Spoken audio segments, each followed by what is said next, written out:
It's your boy. Not making a Need for Speed video. What is up, guys? It's your boy StraightUpHippo, and today we're going to go ahead and talk about Grid. So while I was at Gamescom, Need for Speed wasn't the only game that I played while I was there. I also played Grid, went to their stand in the public area, and on the first day actually, played a few times on the build they had there. It seemed to be quite a full build, to be honest. It seemed like it had a lot of disciplines in, but I had 3 races, or no, 2 races it was. It was 2 races up a Japanese mountain, one in a time attack S13, and another race on the same map, but with a Ferrari 360 Stradale. Fucking hell, that was like a long word, like Ferrari 360 Stradale. I wonder what that sounds like backwards. Anyway, we're gonna go ahead and talk a bit of Grid. Basically, I played it a few times. I have a few opinions on it. Grid is one game I'm actually looking really forward to. I don't know if it's gonna be a game which I play loads, but it's definitely got me intrigued at this point. So hopefully, when the game launches, you know, I stay intrigued because it looks like a really full fleshed out game. And from what I've played so far, I've really enjoyed it. So I'm only going to talk about what I've played, because obviously that's all I can really go off. There's a lot of actual other information that I haven't made videos on about Grid.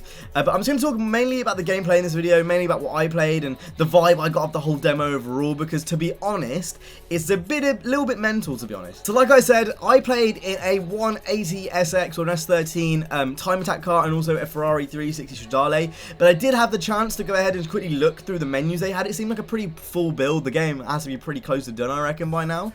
And the amount of disciplines in this game is insane. Not only that, but every discipline has a purpose. It's not like, say, Forza, for example, where they're going to put off-road cars in a track racer. Like, everything is specific to the game and makes sense. There's like time attack cars, then you've got your normal production cars, then you've got your GT3 cars, then you've got your ridiculous like, there's just so many different disciplines in this game that have purpose.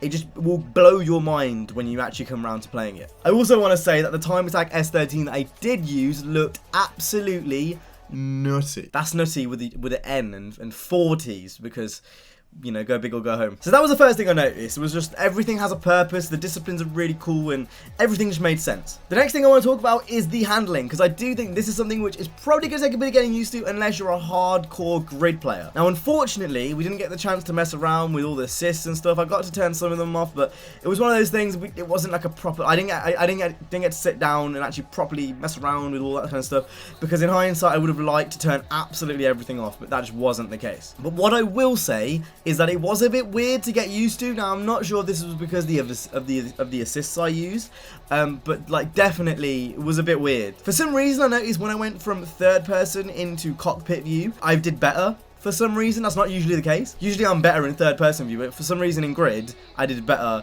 in cockpit view. Like, I could just judge the slides easier. As when in third person, I kept spinning out, and I didn't really know when to grab the wheel, sort of thing.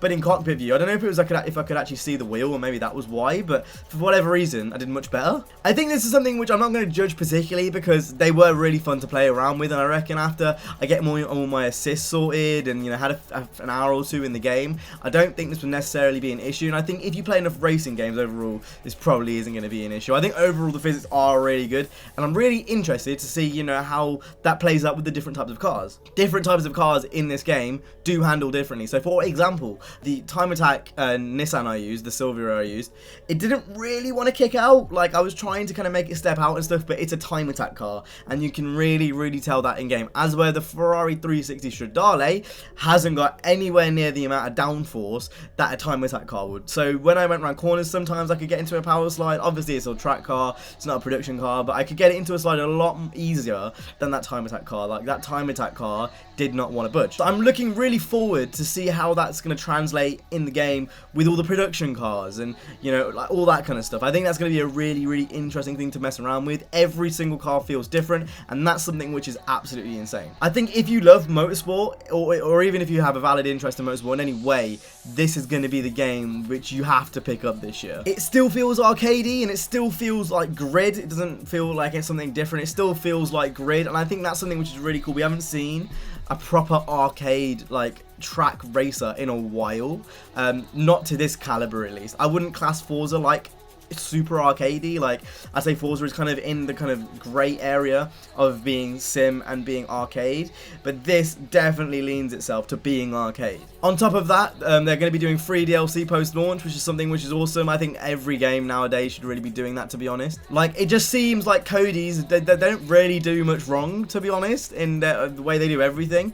There's nothing they've done in previous years which has been, you know, anti-consumer or all that kind of stuff. So from a consumer's perspective, I have no problem giving Cody's a bit of my money for this game, because to be honest, everything I've seen so far looks fantastic. The track selection, let's talk the track selection, because oh my god. So the track I raced on, I can't remember the specific name, but it was some type of Japanese mountain track, and it's just one of those things that anytime you mention Japan on this channel, I'm just gonna nut with 4 T's. Really detailed, you know, I don't think there's any more good things I can say about the track selection.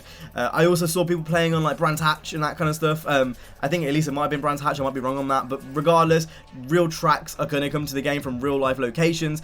That is absolutely awesome. There's so much variety in the track selection and the cars, both combined. It's ridiculous. Then there's also the Fernando Alonso challenge stuff, which I'm yet to see any of. I'm kind of keeping that a bit of a surprise. Like, I don't want to spoil too much for myself before launch, but obviously you've got that, and then like there's so much variety. I think is the main thing to take out of this video. If you're looking at Grid and you are interested in Grid, all I'm gonna say is I think the variety alone will keep you playing for hours and hours and hours. And I think for me, definitely, I want to see how this game plays in multiplayer, because at the moment, it just looks fantastic. Even in single player, like, I'm not going to sit here and say I prefer to play racing games in single player over multiplayer, but when I was playing in the demo, you get this one thing during gameplay called Nemesis. So basically, if you're driving, you'll see someone, and if you hit him, he'll become your nemesis, or something across those lines. He'll basically start hitting you back, and keep in mind, this is AI. So you'll be, like, battling with AI, he'll hit you back, you have to hit him back. In the, like, radio, someone will say he's your nemesis, don't go near him because he's gonna hurt you. And this is the AI, like, this happens if you go into someone or they go into you, you know. It's basically like playing online but offline, but not as annoying, basically. I don't know, there's just so much to this game which I can't wait to go ahead and test out at launch, and I guess we're gonna have to wait and see. Hopefully Cody's can get me involved. Anyway, with that being said, I hope you guys enjoyed this video. If you did, hit the like, subscribe. There's gonna be more Grid on the channel, so if you want to go ahead and watch Grid, subscribe, please. That's been it for me today. If you guys enjoyed, if you did, hit the like, subscribe. I will see you guys in the next one. You guys have been awesome. Stay safe, and peace.